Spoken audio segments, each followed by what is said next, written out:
Country তার প্রতিবেশী যারা তাদের সাথে সুসম্পর্ক রাখবে, ভালো সম্পর্ক রাখবে, এটাই কিন্তু বাস্তবতা, এটাই কিন্তু সত্য।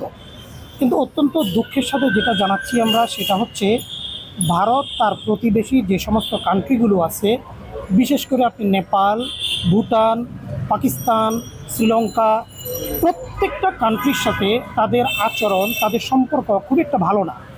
ইতিমধ্যে আপনারা জানেন মালদ্বীপ থেকে তারা কিভাবে বিতাড়িত হয়েছে।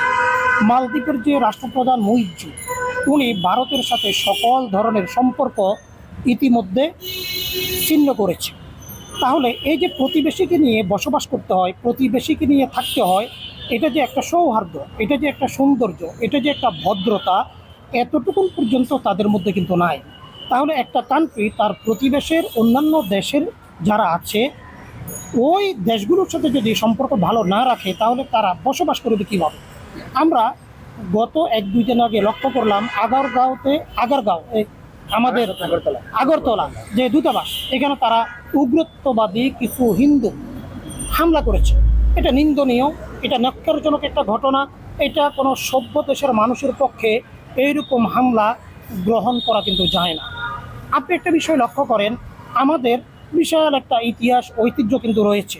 আমাদের এই বাংলাদেশে, এই মাতৃভূমিতে যারা সংখ্যালঘু তারা কিন্তু অত্যন্ত নিরাপদে নিজের মাতৃভূমি মনে করেই কিন্তু এই দেশে তারা কিন্তু বসবাস করছে।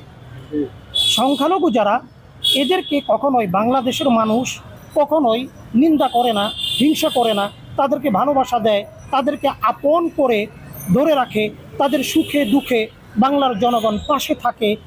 এটা যদি ইন্ডিয়া শিক্ষা নিতে পারে তাহলে তারাও কিন্তু ইন্ডিয়াতে যে সমস্ত মুসলিম তাদের পাশে তারা কিন্তু এইরকম সুন্দর একটা আচরণ তারা কিন্তু করতে পারে।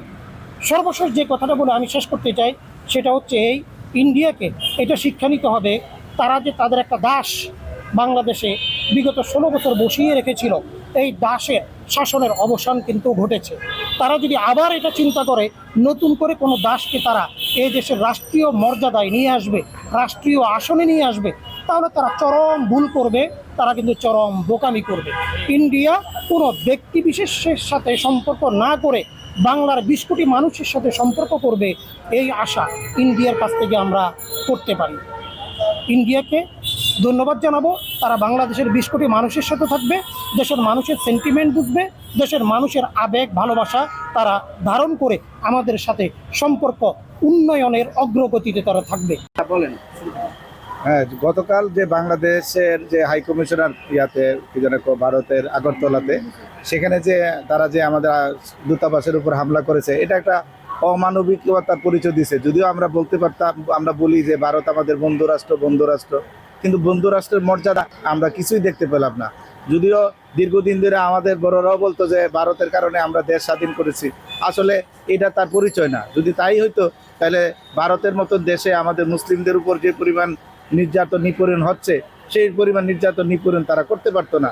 এবং এই বাংলাদেশে একজন কি জানে ইসকন গ্রেপ্তার হওয়ার পরিপ্রেক্ষিতে তারা যে কাজগুলো করছে, এটা আমাদের বাংলাদেশের মানুষ, আমরা জনগণ হিসাবে, সাধারণ মানুষ হিসাবে মনে করি যে এটা আমাদের উপর একটা বৈষম্যমূলক আচরণ এবং বন্ধুসুলভ কোনো আচরণ তাদের মধ্যে আমরা পরিলক্ষিত হয় না বা দেখতে পাই না।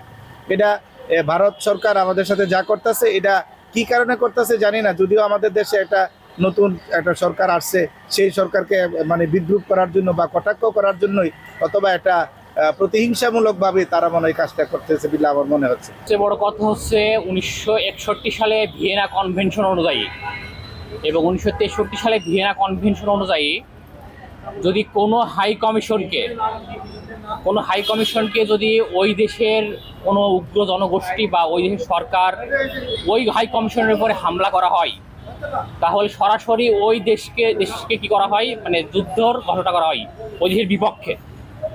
দ্যাট মিন বাংলাদেশের সরকারি হাই কমিশনের উপরে যেহেতু হামলা করা হয়েছে, তার মানে ভারত সরাসরিভাবে বাংলাদেশের উপরে যুদ্ধের ঘোষণা করছে।